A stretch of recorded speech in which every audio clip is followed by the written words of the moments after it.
Една нова технология, едно голямо изложение в Белград и вълна от огромен интерес, която започна в целия регион. Разберете как руската Славянка завладява Балканите и открива уникални възможности за бизнес и корабоплаване. Помните ли априлското изложение Наутик в Белград? Именно там нашите партньори от Македония представиха лодка с слънчеви панели и електродвигатели с Славянка. Веднага прояви интерес Славиша Топалович, влиятелен служител в сръбската община, дясната ръка на началника на отдела за международни връзки между Сърбия, Русия и Китай. Още на изложението започна диалог. Състоя се важна среща между чиновника и Андрей Лобов, директор на производствената кооперация «Ресурс», която се занимава с инсталиране на иновативни електромотори на транспортни средства. Резултатът?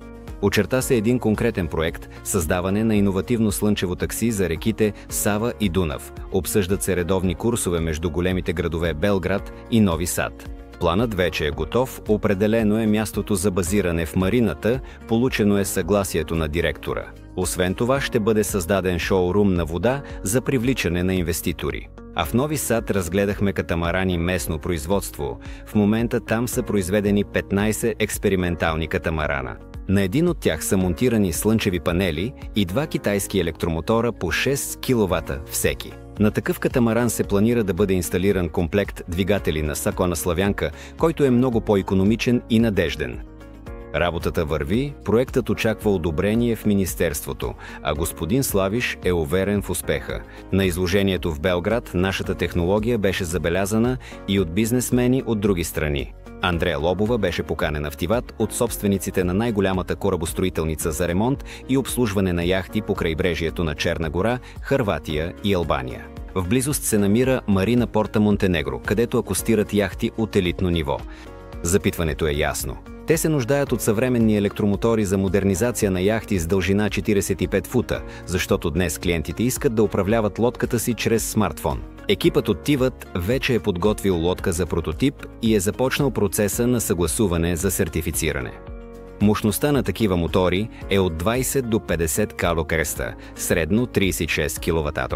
Технологията на комбинираните намотки Славянка тук предлага решение, което вече е изпитано на автомобили като Renault Kangoo, Audi, Lada Elada. Виждаме, че търсенето на двигатели Славянка нараства в целия свят. Те вече се произвеждат серийно в Китай, но е важно да се отбележи. Там не се използва целият потенциал на технологията. Това е само модернизация, внедряване на нови намотки в стари корпуси. Истинската мощ на Славянка се разкрива, когато моторите се създават от нулата според конкретните задачи на клиента. С това се занимава единственото в света предприятие – проектно-конструкторското технологично бюро ООД «Совелмаш». То е построено, оборудвано и напълно готово за пускане. Очаква се само официалното разрешение. Компанията ежедневно води преговори с клиенти, търсенето на иновативни електромотори в Русия и по света е много голямо. Сега всеки човек има възможност да стане съсобственик на това уникално предприятие. Да купи дял и в бъдеще да получава дивиденти от печалбата на ООД, Совелмаш, или да спечели от нарастването на стойността на активите. Това е възможност да станете част от мащабен бизнес още на етапа на неговото създаване при достъпни условия. Всички подробности ще намерите на линка в описанието.